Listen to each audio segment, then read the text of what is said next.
So the library is very happy to be hosting Barbara Rimkunas this evening. Barbara has been the curator at the Exeter Historical Society since 2000 and now serves as the co-executive director. She's a thorough researcher who shares her knowledge of Exeter in the bi-weekly Exeter newsletter, and she stars in the Historical Society's video series, Exeter History Minute. Barbara is here tonight presenting her talk, Urban Legends, Local Lore, and Real History. So with that, I'm going to pass it over to you, Barbara. Okay, well, hi.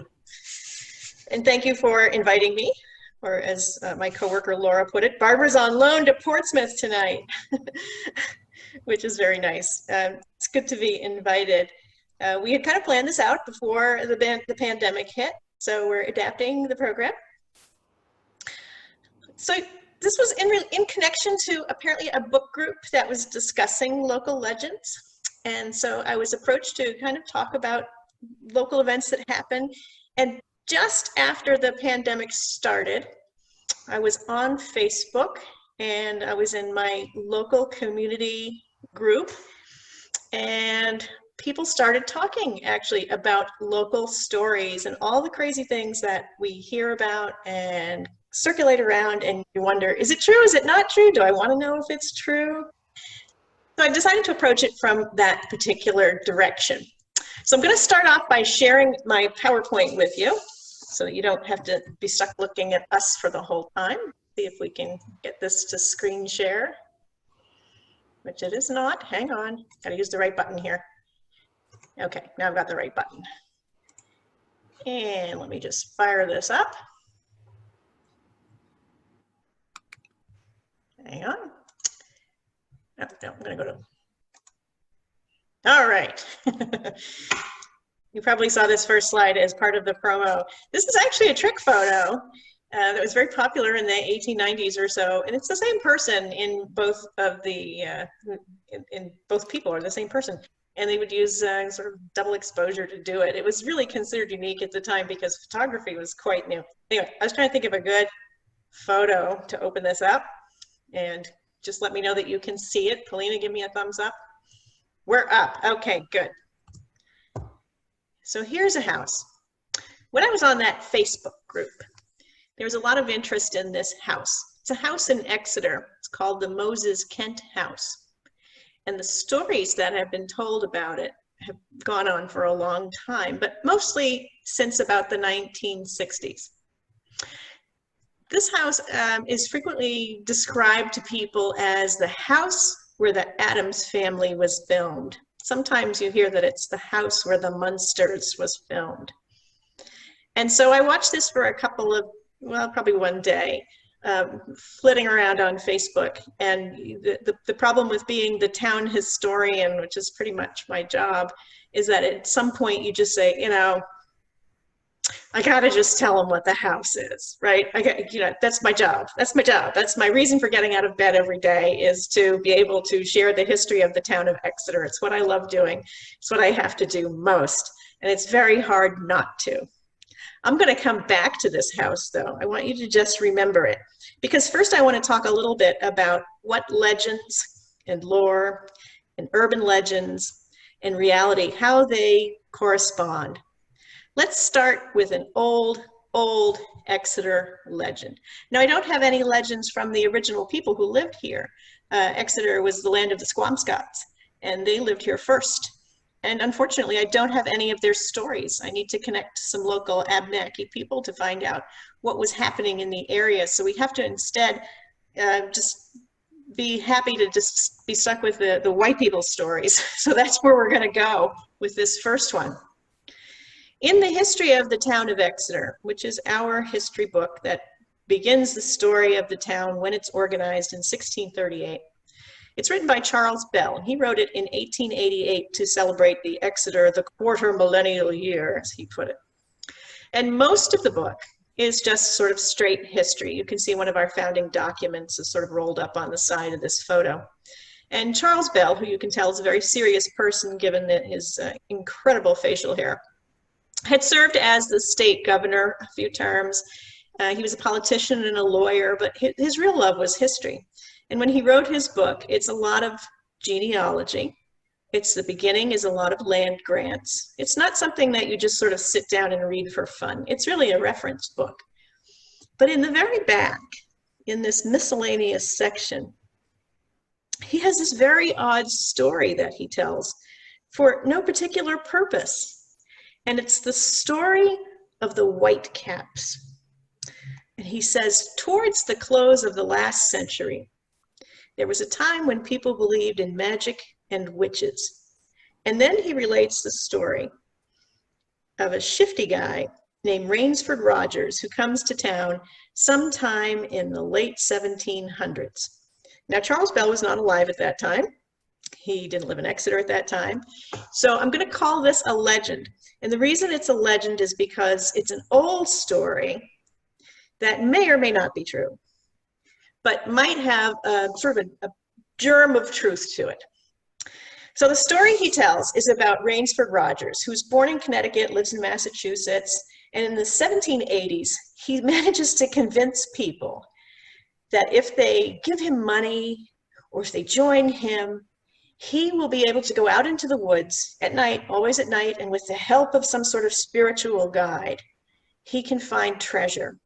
And this was very real to people. He would actually be able to find a spot and they could dig and they would find gold, gold coin, gold bullion. He never specified what it was going to be, but they could find treasure. And he was going to do this by sort of a pseudoscientific means, by the use of dowsing rods, which most New Englanders have heard of. Most of the time when we've hear of dowsing rods, we think of dowsing for water, where you hold a stick kind of in front of you and it points to the water. Some of us saw it done on Gilligan's Island way back in the day, but this was something that people really and truly believed in. And at some point, he will defraud the people who are following him out of great deals of money. His most famous fraud was in Morristown, New Jersey. And it even gets written up. There's a small book called The Morristown Ghost, which may actually have been written by Rainsford himself. So that's kind of the fun part of the story. But anyway, after he fools the people of Morristown, New Jersey, and gets away with it, he pulls the same trick over and over again. In South, he's spotted in Addams City, Pennsylvania, where he uses a pseudonym of Rice Williams. This is all according to Charles Bell. And he turns up in Exeter in the late 1790s. So here in town, we have a very respectable group of people who are living here. This is the state capital at that point, not Portsmouth. It goes back and forth between the two towns. I don't even know if you folks have tried to untangle it. I've tried to figure out when it's Portsmouth, when it's Exeter. It's very complicated. Anyway, but we were very serious folks at that point in time. However, there was a tavern life that went on in the evenings. Nothing else to do. You go to the taverns. And this is probably where this whole plot gets hatched. Rogers comes in and he manages to convince a group of what Bell implies are very respectable men that he could find treasure.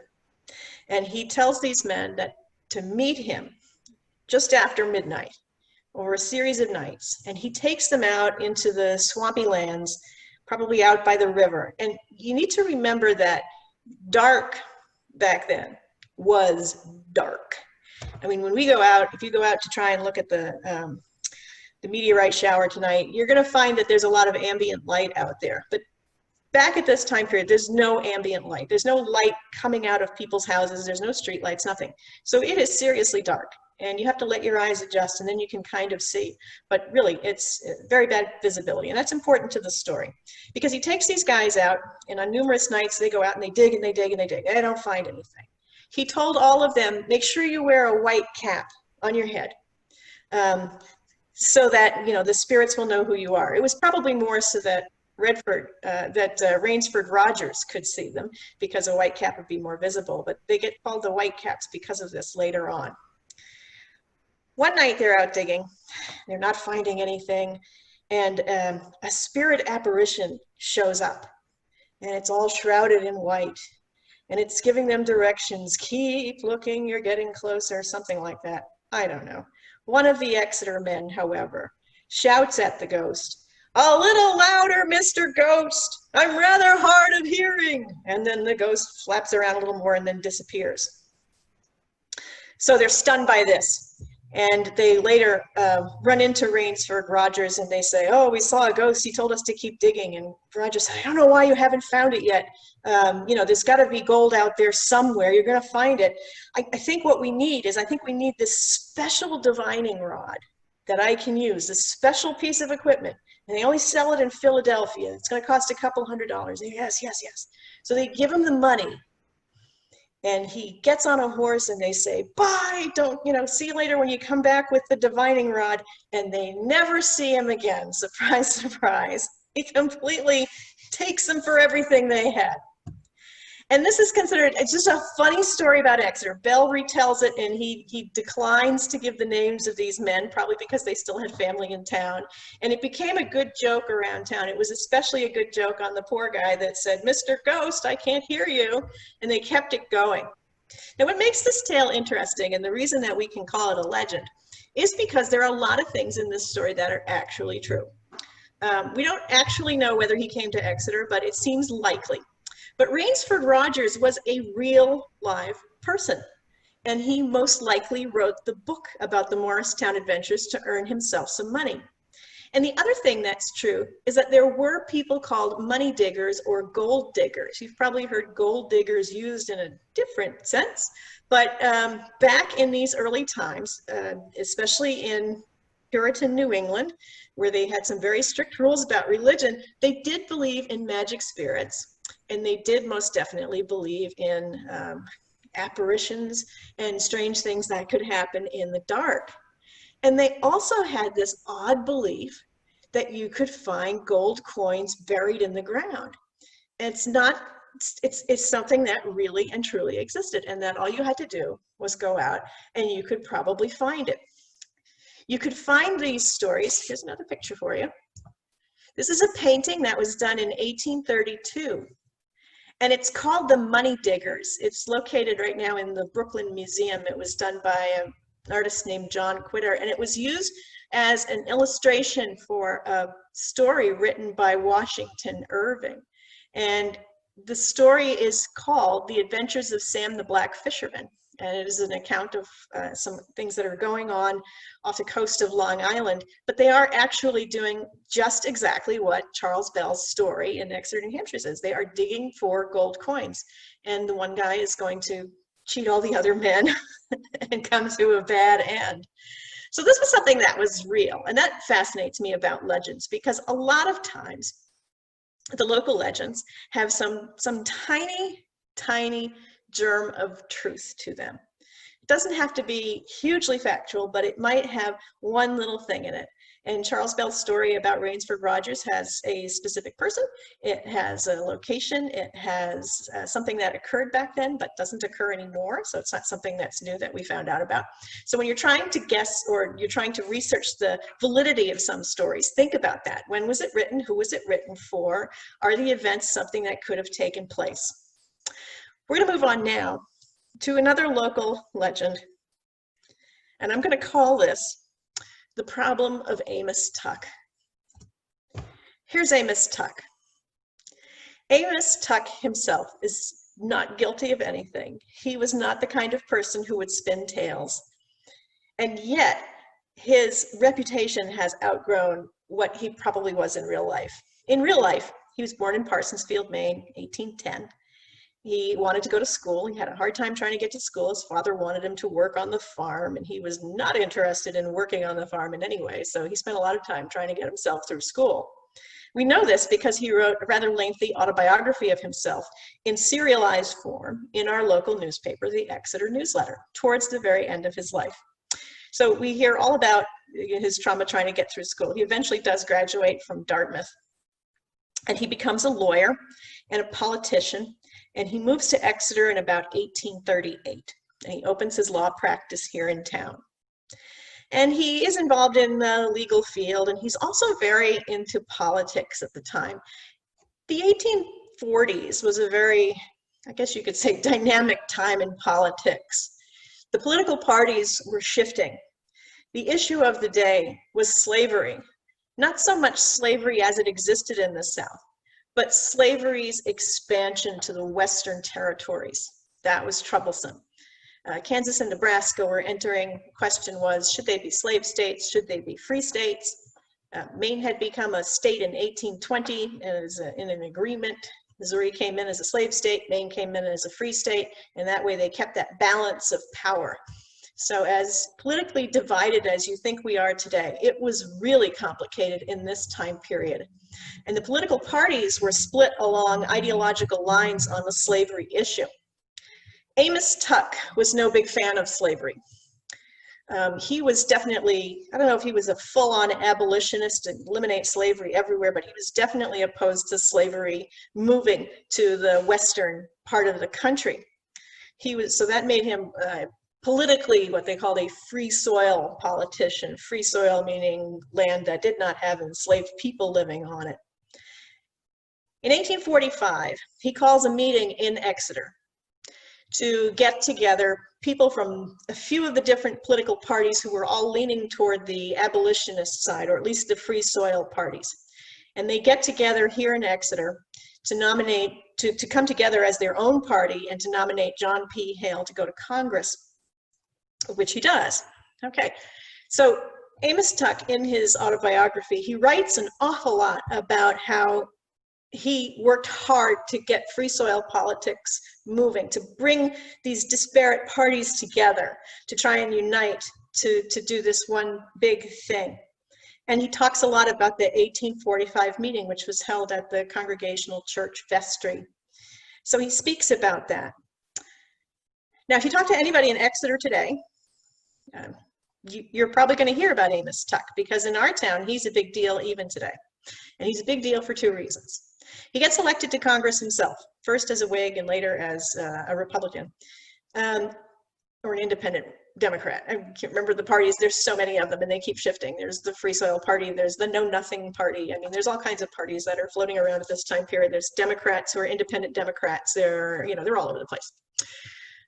He's famous for two things. He goes off to Congress and he meets a new freshman congressman by the name of Abraham Lincoln, who himself was somewhat of a free soil man. And the two of them got along together fairly well. Lincoln, of course, is only there for 2 years. Amos Tuck has a few terms. He serves from 1856 to 1860. Excuse me, no, that's wrong. 1847 to 1853. Sorry, I was thinking of the political conventions there. So he serves in Congress with Abraham Lincoln, and the two become pretty good friends. In 1859, Abraham Lincoln decides to send his son, Robert, to Harvard. And so he puts his 16-year-old on a train, sends him off to Harvard to take his Harvard exams, which Robert then promptly flunked. And so it was suggested by the dean, or the principal of Harvard, that he cram for a year. He goes to a good prep school and really learn his stuff and then try again. And the one place that they knew of where that Lincoln was comfortable with was sending him off to Exeter, to Phillips Exeter Academy, so that, because he knew his friend Amos Tuck lived in Exeter and he could kind of keep an eye on him. That was a good agreement. During the course of Robert's stay in Exeter, he was here for about a year, and he did cram well, and he did pass his exams, and he did go to Harvard eventually. But while he was here, he did occasionally go and visit Amos Tuck's household, which is right up the street. He didn't live with the Tucks or anything, but he did visit them. And in 1860, his father, Abraham Lincoln, comes to visit. So the first story we have about Amos Tuck is that Abraham Lincoln stayed at the Amos Tuck house while he was here in 1860. The second story that we have about Amos Tuck is that he is the founder and the namer of the Republican Party, the one that still exists today. As it turns out, both of these two things are somewhat problematic when we start looking at the record. And I'm going to go out of order here, and we're going to first look at the question of, did Abraham Lincoln stay at the Tuck house for a long time? The house, which still stands on Front Street, had a plaque on it, which I didn't dare go take a picture of because I thought that would be a little rude. Had a plaque on the front that said that Abraham Lincoln stayed here. The problem is that Amos Tuck spends a lot of time writing letters, and he's his own worst enemy sometimes when trying to create this exaggerated biography. This was written about 2 months after Abraham Lincoln came to Exeter. And it's hard to read because of Amos Tuck's handwriting, which is hard to read. But right in the center, you can see, I very much regretted that I was away during your visit at Exeter. And with sorry, you did not even call upon my family, even in my absence. Excuse me. So Amos Tuck himself says, I wasn't even home and you never came to my house. So unfortunately, this letter was uncovered in the Library of Congress. And so that story goes out the window. And in all honesty, we really don't know where Abraham Lincoln stayed while he was in Exeter. There are about 5 different locations that were possibilities, and he may have simply stayed with his son Robert at his boarding house. We just don't know.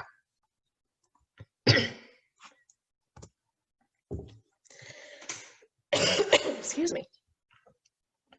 And then there's the Squamscott Hotel. So we have this plaque in Exeter as well, and it was erected in the early 1900s, I think. 1909 is sticking in my head, but I might be wrong about that. And there's a plaque that was put up, and you can see it doesn't just say he named the Republican Party. It gives a date. I mean, this is a very specific story about Amos Tuck. Usually when you have something that's this specific, you think, oh, that has to be true. I mean, why would they get the date wrong? And here we are, with October 12th, 1853. So where did this story come from? This is the Squamscott Hotel. At the time this photo was taken, it was used as a dormitory for Phillips Exeter Academy. It was called Gorham Hall, but it's the same building, and it is still there. And here's where the story comes from. Amos Tuck never mentions that he named the Republican Party, ever. In his autobiography, he talks a lot about free soil politics.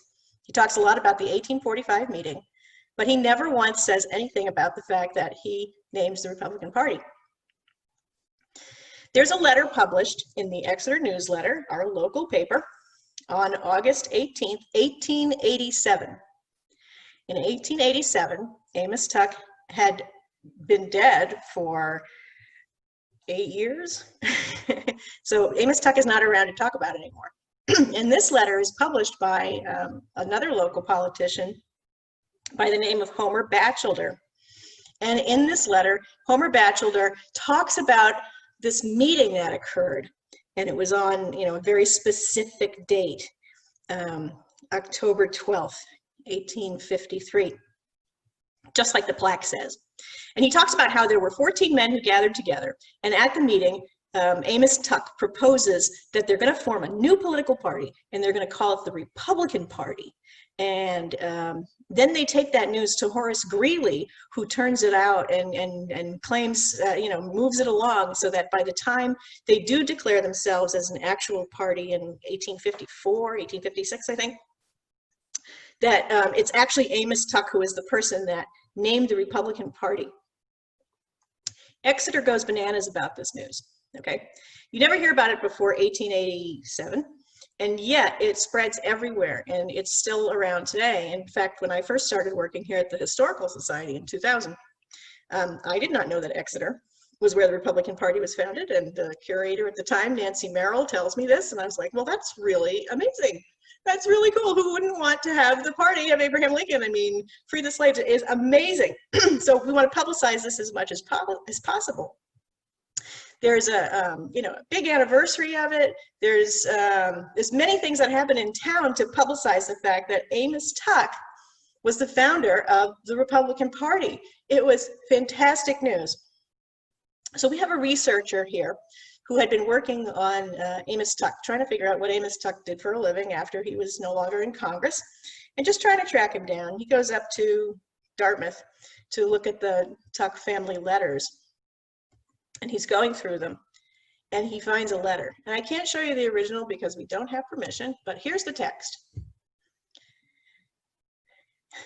This is Amos Tuck, again, writing a letter, this time to his son, Edward, who was in Exeter. And it is October 10th, 1853. It is 2 days before the secret meeting. Oh, the meeting, by the way, was held in secret, so there are no meeting minutes. And in Homer Batchelder's letter that he wrote to the Exeter newsletter, he lists 14 men who attended the meeting. And none of those men are living at the time that he wrote that 1887 letter. So there's nobody to back him up, and particularly not Amos Tuck. And the other problem is that Amos Tuck is in Chicago on October 10th, and there's no way he's going to make it back to Exeter by October 12th. And he writes this letter to his son. I'm at what is often called the Garden City, which name it deserves. And he talks all about the lake. And he talks all about how in a day or two, I'm going off into the interior by the cars, 120 miles, and then by stage 50 miles, and a room at the home. He tells him all of these details about where he's going to go in the next few days. It's almost like he's writing an alibi to the future, saying, I will not be in Exeter, New Hampshire at a secret meeting on October 12th, 1853. And then we are stuck, because we have this important bragging point in Exeter, that we are where the Republican Party is founded, and we want that. And the person that we are trying to boast about is denying us that pleasure by writing to us from the grave. So Amos Tuck has been problematic to us ever since then. He's a local legend. The two big things that he was supposed to have done, friend of Abraham Lincoln, the man who created the Republican Party in this secret meeting. And unfortunately, we can't verify either one of those two facts. So here's where we are with Amos Tuck. Amos Tuck is an important politician who moved the free soil policies forward and united some political parties to the point that free soil politics will become one of the platforms of the Republican Party when they do hold their first convention in 1856. So he is a very important person to free soil politics. But he didn't have this meeting. And Mr. Batchelder either remembers it on the wrong date, which is possible, or perhaps is misremembering it entirely. We're kind of used to politicians having a hazy grasp on the truth now. We were less comfortable with that a few years ago, but I guess we're more used to it today. So that's our problematic Amos Tuck. We'll move on to something else. This is a house in Exeter. It sits right over the bridge across from the Sea Dog Brewery. And it's called the Gilman Garrison House. A garrison house is a house that's built for defensive reasons. It's built sturdy, and beneath all of the clapboarding that you see here, this picture's probably taken in the 1920s or 30s. Underneath all of this clapboarding, there are actually thick, heavy logs. And this house was built in 1709, and it was built as a defensive building so that if there was an attack from the natives around them, everybody could run to this building and defend themselves, or perhaps have it burned down by the natives because they kind of knew how to do that. But anyway, this was what you were supposed to do there. You were supposed to defend yourself. Okay, the house is still there. I mean, it's been there since 1709. It's one of the oldest buildings in town. For a long time, it was believed to have been built in the 1600s, but unfortunately, science destroyed that local legend when they did some dendrochronology studies by boring into some of the major, oldest beams in the house and being able to analyze exactly when the wood was cut. You could do that very closely with dendrochronology. And every time it came up the same, 1709, 1709. So let's go with that date. Around 1900, stories begin to circulate around town that below this house there are tunnels. And the tunnels go out to the river. And theoretically, the stories all tell the same thing, that back in the colonial days, back when they were worried about native massacres or attacks, that people had these tunnels so that you could, if you were out in the fields, you could get into the house really quickly through these tunnels. Now, mind you, there is nothing in any of our town records that ever indicates that there was such a large public construction project underway. And if you know New England towns at all, you know that getting any kind of public works passed is a long slog, and yet there's nothing. But the stories begin to circulate around 1900. At the time, the house is owned by Asneth Darling. She and her sister live there. Her sister is Jenny Harvey, and her sister Jenny is is a teacher in town. And so the story gets out through the schools. And eventually it becomes a story that everyone just knows. Everyone knows there are tunnels. Now the odd thing is that there are a lot of towns. You could almost say that nearly every town has a tunnel story, especially in New England.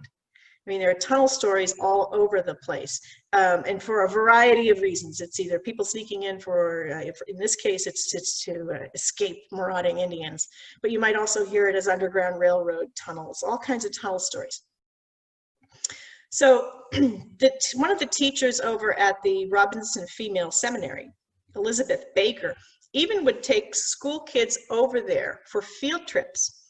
And they would go down into the basement and show them where the tunnels were. So that by 1985, when one of the final owners of the building, Robbins Gilman, writes a book about the Garrison Gilman house, he has to contend with the question of whether or not there are tunnels. And he writes in the book that senior citizens in town, senior citizens in 1985, vividly remembered the stories, and they vividly remembered going down and saying, I remember it was damp and there were wooden beams across it. And you could see there were notches in the walls where they hid the gunpowder and everything.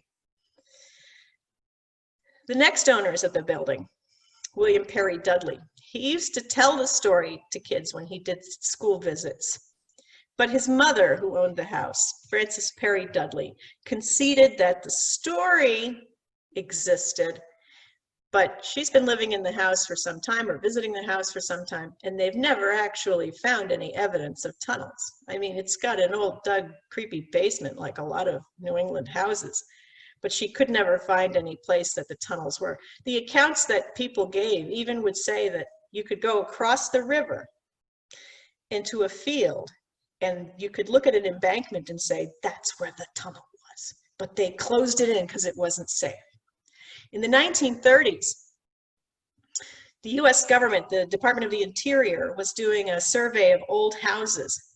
And they made this map of the Garrison Gilman house. And the dotted lines that you see are where various people said that they thought the tunnels were. And oddly enough, there are 3 different paths for the tunnels. I've heard people tell tunnel stories that actually talk about going further down Water Street, and it goes all the way out across the Squamscott River instead of just what you're seeing here, which is the Exeter River. So it could even extend out. So it does tell you, though, that they tried excavating for evidence regarding the tunnel and they were never able to find it. Okay, it makes you really wonder if these actually existed. Another tunnel story that we hear in Exeter is about this house, which is on Cass Street in Exeter. According to these stories, which start to surface around the 1950s, there was a hidden room that was part of the Underground Railroad.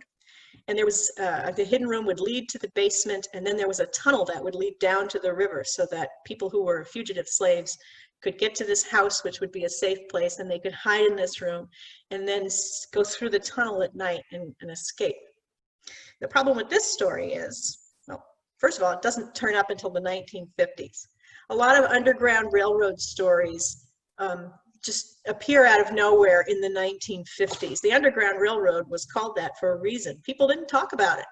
I mean, there's no guidebooks, there's no anything. You kept your mouth shut if you were part of that system. I think also in the 1950s, there were a lot of white people were trying to deal with the fact that slavery had existed so long and it was allowed to exist, and it was in some ways comforting to think that these heroic white people helped so many enslaved people escape. When I was a kid, I heard these stories all the time. Every story I ever read about slavery involved the enslaved person escaping. And it was always Quakers or white people who helped them along the way. And I remember thinking, even as a child, I don't know why anybody stayed in slavery. You could just escape. I mean, they did it all the time in these books. Well, in real life, it of course didn't happen that way. There were some people that did assist with the Underground Railroad. There were an awful lot of free black people who helped with the Underground Railroad, and a lot of it wasn't running through the woods from house to house. A lot of it was sneaking on board ships and getting, and hiding on trains and moving as quickly as you can, but not as we tend to think of it, or we heard of it in the past, as hiding in every crevice of a house. But in the 1950s and 60s, when the civil rights movement was in high gear, it seems like every house that had an overhanging room or a hidden area was suddenly part of the Underground Railroad. I have never found any evidence that the Underground Railroad was in any way related to Exeter, New Hampshire. I haven't found any accounts of fugitive slaves being captured here. I haven't found any accounts that anybody was sneaking out. I haven't heard any accounts like that from the time period, because when you are trying to figure out whether or not a legend is true or not, you have to go back to the original source. Like with Amos Tuck, we went back to what Amos Tuck said. Amos Tuck never said he founded the Republican Party, and Amos Tuck never talked about this secret meeting, and Amos Tuck was clearly in Chicago when it happened. So you have to go back to the original sources at the original time, and during that time period, we really can't find anything about this house. You add to that the fact, then you have to think about how likely is it to have happened. This house is standing, I would say, 1/16 of a mile away from the river, which is to say you can walk down to the river and it will take you about 3 minutes. So why would you need a tunnel? I mean, was this a highly patrolled area? Were there a lot of people out every night looking for fugitive slaves? Or could you just wait until it was dark? Because if you were trying to escape, you could just wait until it was dark. Okay, it's an area that you could probably do that. Now, there is a hidden room in the house. I've been in it. I live next door to this house. So you can go inside, and it's actually, they have built-in cabinets and shelving, and there is an area that you can go into. Now, if you look at the house, you can see that there's like a little lean-to on the side.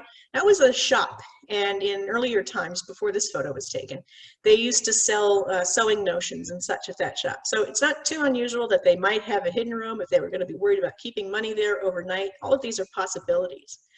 But the one possibility that we've never found any evidence for is that it was used as, and there's also no evidence of a tunnel, zero evidence of a tunnel. The ground underneath this house, if it's like my yard, which it has to be, is very sandy, and there's a lot of water. There's an underground spring that runs through the backyard. Try to imagine maintaining a tunnel for fugitive slaves to escape through if you have that kind of soil. So it's very improbable.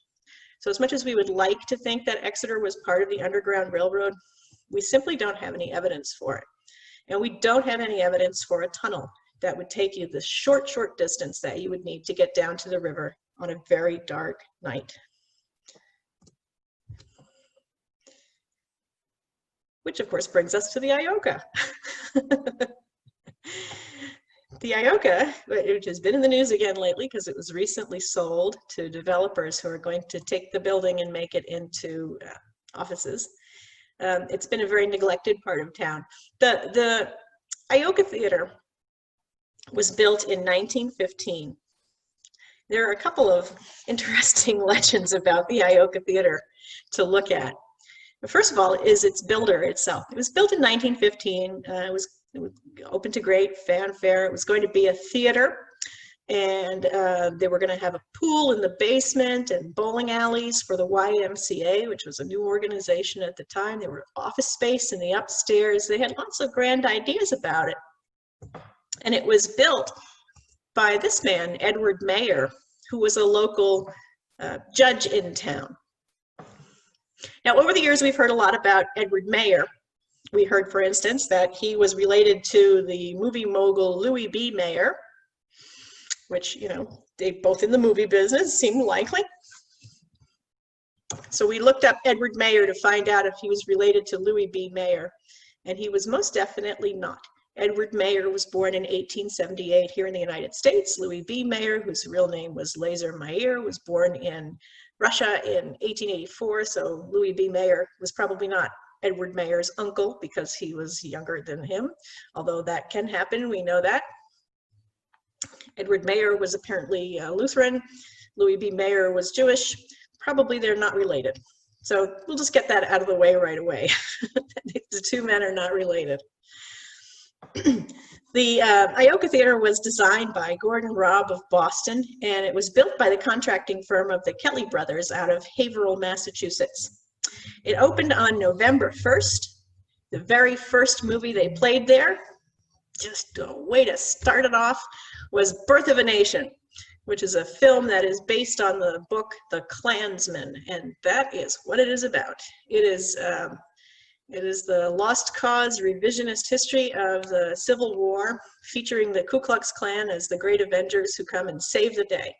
It features white people in blackface, and it was promoted in town by Klansmen riding around town on horseback, none of which the townspeople ever seem to object to.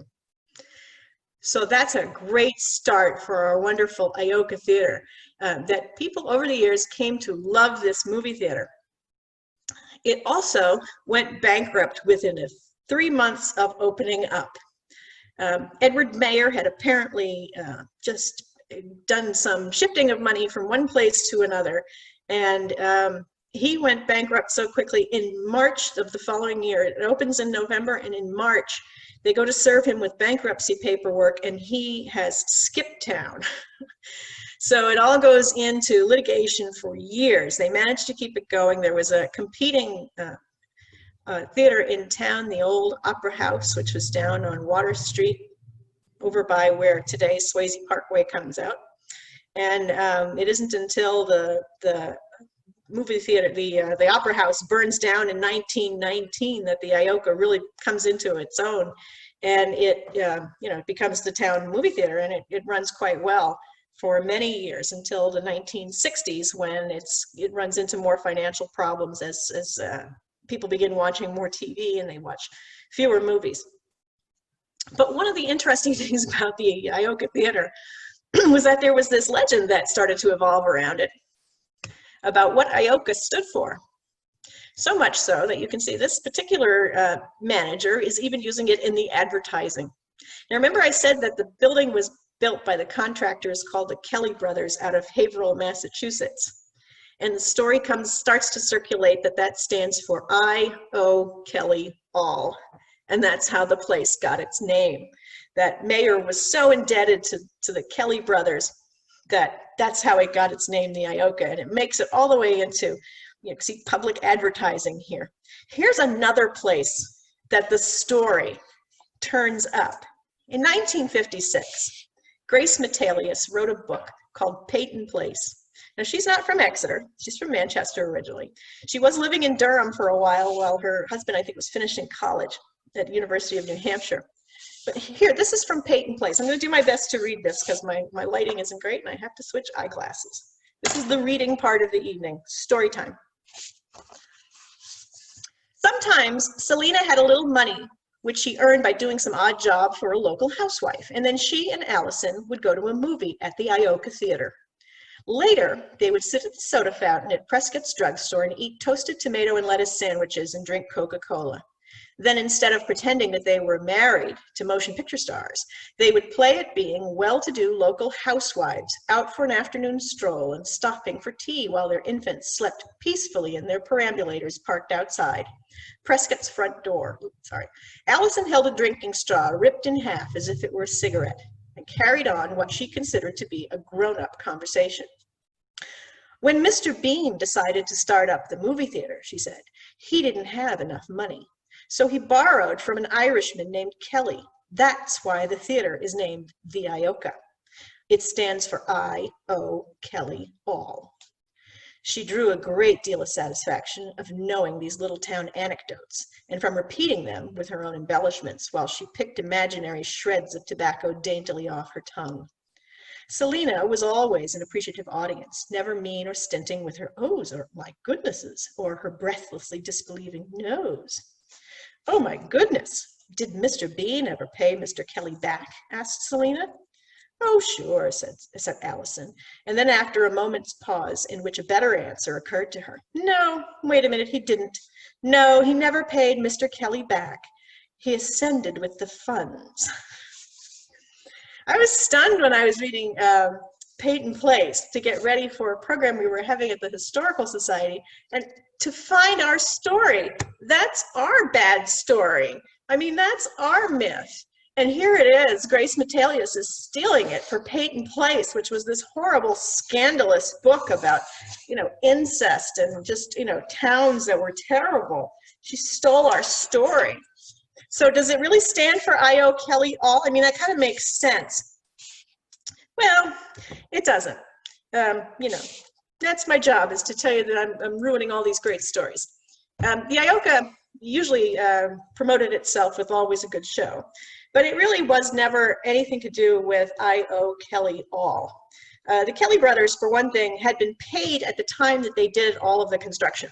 So they had their money. When the bankruptcy comes through from Edward Mayer, they never mentioned the Kelly brothers as being any kind of creditor to the bank. So they didn't have to worry about that.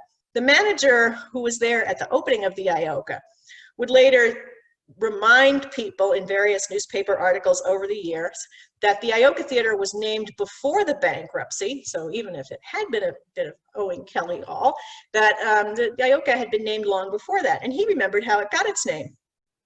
He remembered that Edward Mayer held a contest with all of the employees, from the front clerk to the manager. Everybody got to try naming the IOKA. And he remembered that there was one particular girl who was just a clerk, really, and she came up with the name IOKA because she was involved in the Campfire Girls, and she thought it was a native phrase that meant the Indian playground or something. This is confirmed later in 1973 by the young woman. Her name was actually Jessie Griffith. He writes to the editor of the newsletter and confirms the story. And he says, "You may be interested in the following. It was named by my sister, who was employed by the former Judge Mayer in his home on High Street. When he told her he was looking for a name, my sister, who later married Oscar Bailey, who was employed in the same department of the Exeter newsletter, suggested the Indian name of IOKA, thinking, then translated it meant Palace Beautiful. Judge Mayer accepted it and promised her a lifetime pass to the theater. Said pass, however, never materialized." Now, the reason this story is completely believable is, first of all, it confirms the same story that, that James Rathbone had told, that it was an employee that named it. We also checked to find out if Alan Griffith lived where he said he lived. We confirmed that his sister Jessie married Oscar Bailey. And of course, it's completely believable that Judge Mayer would never follow through with a lifetime pass to the theater because he absconded with funds anyway. So this is probably what happened, and there's really no good chance that IOKA was named I.O. Kelly all. That's the kind of phrase that you come up with later on because it kind of makes sense and it's sort of funny. Like, golf stands for gentlemen only, ladies forbidden, that kind of silly story that you hear about these phrases. I mean, it's great to have all these legends, but really, in Exeter, we have a lot of real stuff that happens that's better than the fictional stuff. I mean, why make up a story about the IOKA when you can talk about things that really and truly happened? Last summer, I wrote a piece for the newsletter about weird things that we have found in the river. We sit on the Squamscott and Exeter rivers, which look like the same river, but they're actually two rivers that combine. And a lot of weird stuff has happened to our rivers. Okay. What you're seeing here is a cannon. In 1897, the United States government donated naval caverns to towns so that they could just decorate the town. I don't know why they thought cannons would do it, but whatever. They had to get rid of them. They were old Civil War cannons. Exeter got 3 of them. This big one is the largest of the 3. And they put them in Gilman Park to sort of, spruce the place up, I guess. And along with the cannons, they sent 69 cannonballs. And I don't know how they were arranged when they first got them, but 69 cannonballs. And they were big. They're big and heavy. Within 20 years, there were no cannonballs in Gilman Park because people like to go to Gilman Park, get very drunk, and roll them into the river or steal them, or we don't know what they did with them. But the cannonballs all disappeared.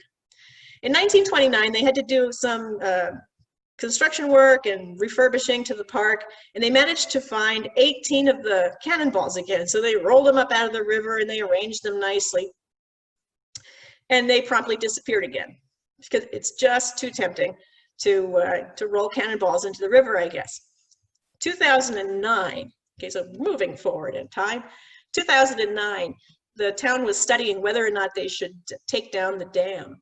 And to do that, they had to do a simulation. So they dropped the water level down. And what did they find? 3 cannonballs. So the 3 cannonballs are now nowhere near the river.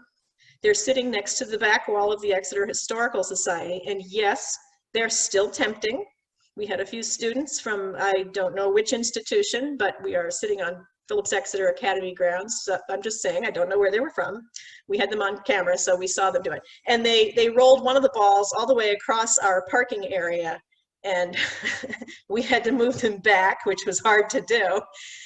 So there's still a temptation. There's 3 left. So that means that there are 66 wild cannonballs somewhere out in the Exeter area. If anyone finds them, you can bring them to us at the Exeter Historical Society on Front Street, and we'll put them back together with the other cannonballs, and they can all be cannonballs together. But there's 66 out there, so keep looking for them.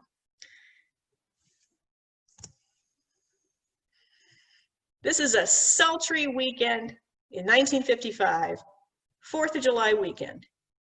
And these poor guys are out on the river searching. And what are they looking for? Well, 2 days earlier, guy had been out fishing, and he was bailing out his boat, looked into the river, and he found a human leg from the thigh down. It was blackened and bloated and tied up with a piece of string. So naturally, he called the police. The police came out and confirmed it was a leg.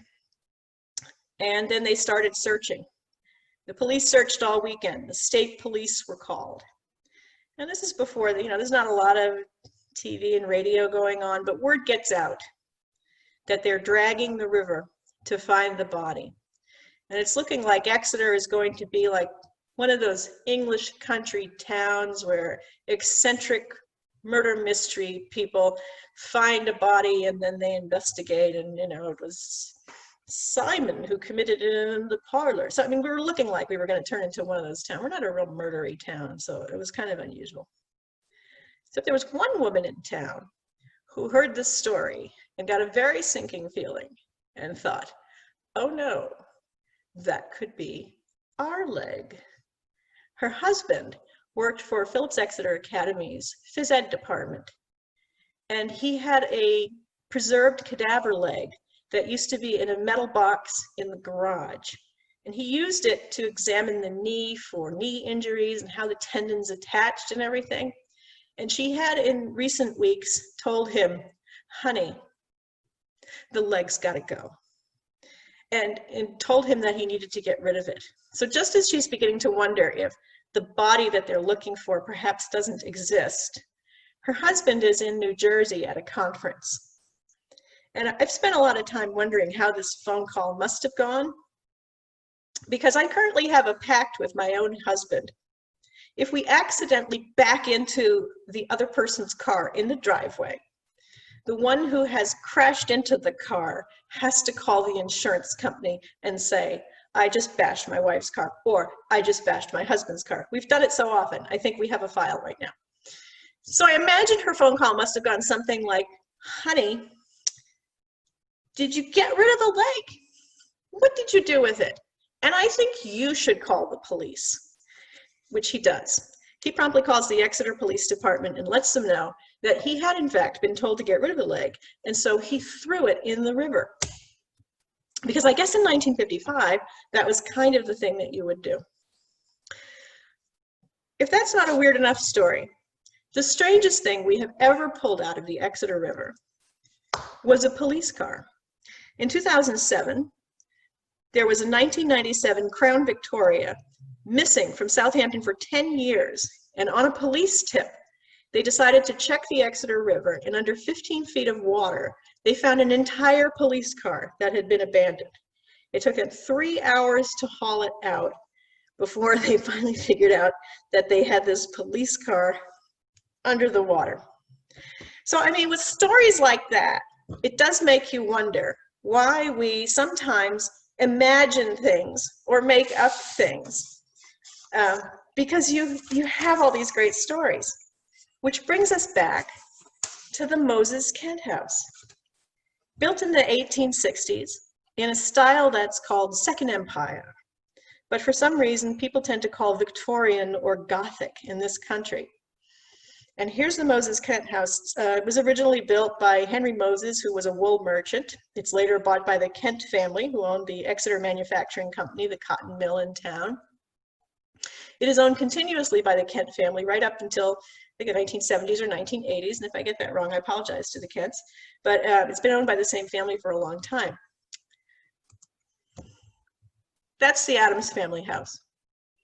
This is from the front card from the Addams Family TV show. Addams Family and the Munsters, two monster shows, both came out in 1964.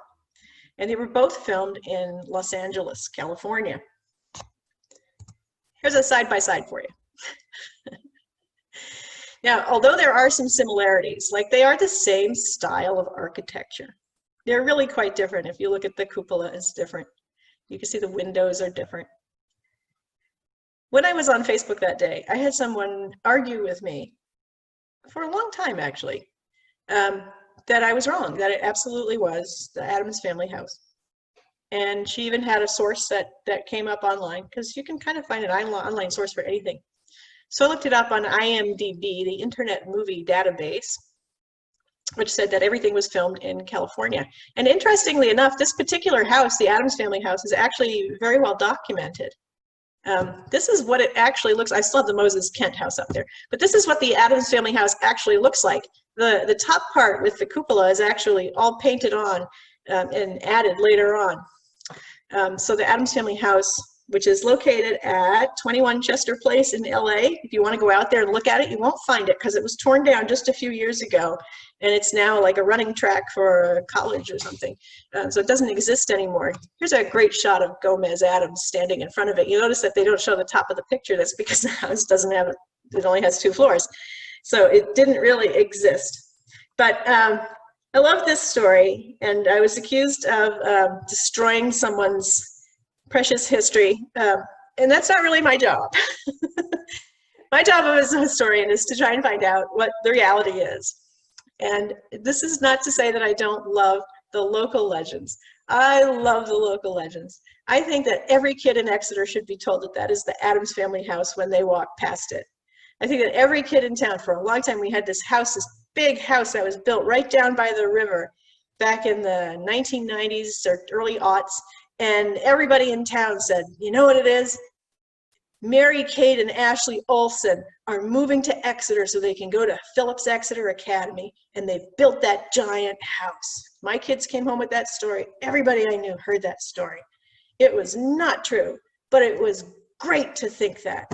And we've heard all sorts of things, a lot of stories about famous people who live in town kind of under the radar. Those are the most common stories we hear in town.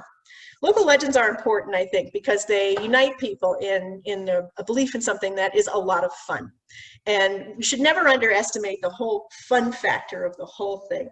I was talking to volunteers just this afternoon and said, what can you come up with for other local legends that I can just briefly mention before I sign off here?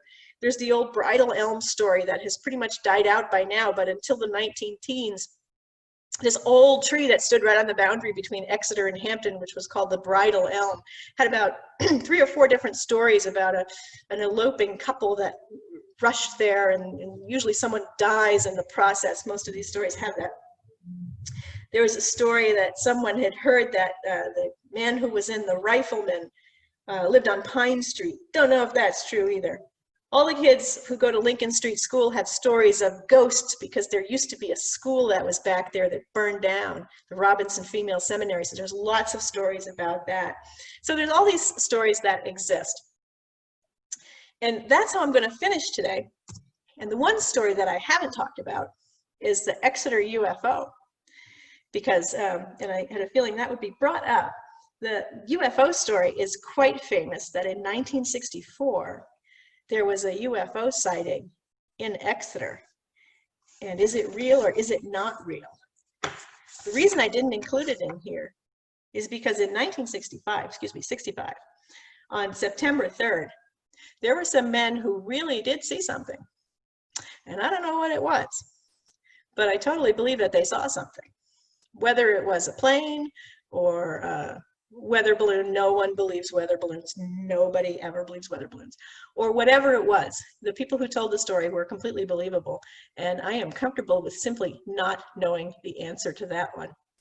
I will field any questions you might have.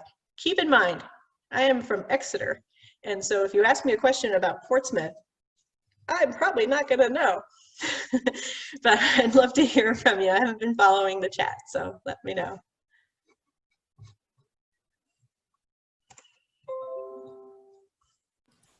I've also given everyone the option to unmute themselves if anyone wants to ask a question out loud. Oh, let's see, we do have a question in the chat. Oh, a bunch of questions. Let me read through this. Okay. Oh, it's actually a question about our programming, which I don't, let's see. They want to know if we're going to be doing more haunted history programming during the Halloween season. Either the library or the Exeter Historical Society. Do you want to answer for the Historical Society, Barbara? We have a program coming up in October, but I don't think it's about haunted history. I don't really do too many stories about ghosts because ghosts can't be documented or proven one way or another. And so I like to deal with the dead people I can find things out about. So I'm more inclined to be asked about someone and I can find their history and track them down and tell you what we do know about them. If they are wandering around your house at night, I can't help you much. So I can't do that. Somebody did mention the program that I did about the throat distemper.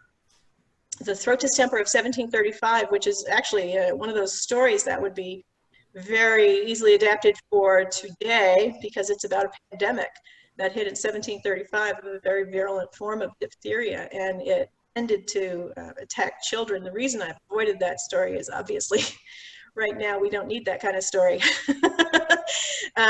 That, you know, it's sort of a horrifying, terrifying tale, and it did shake people up to a point where there was a big religious movement that comes out of it. It is that impactful in the New England area in particular. So I don't know what we'll be doing for more Halloween-y stuff. Look for our extra content if we're still online at that time, virtual instead of in person, then we might come up with something for you.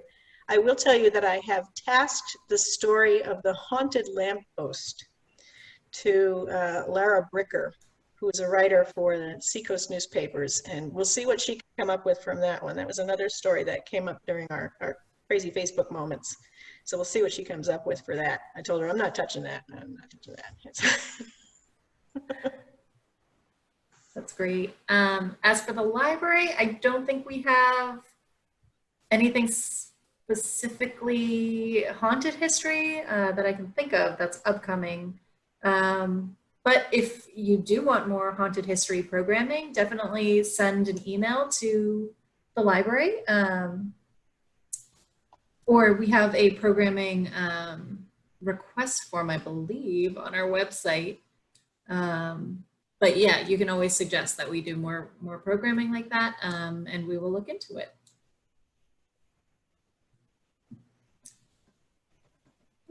Does anyone have any other questions for Barbara or for the library?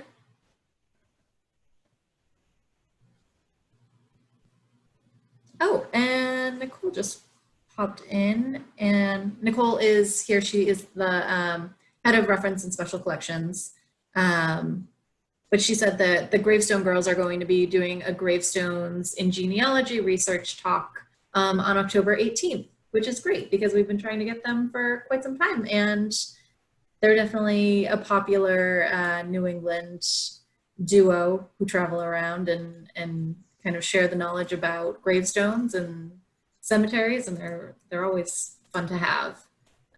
But oh, go ahead. A couple of years ago, we went to the cemetery and took a big group of us and walked down there, but not really doable this year. Yeah, unfortunately not. But we'll get more information about that talk out as we know it.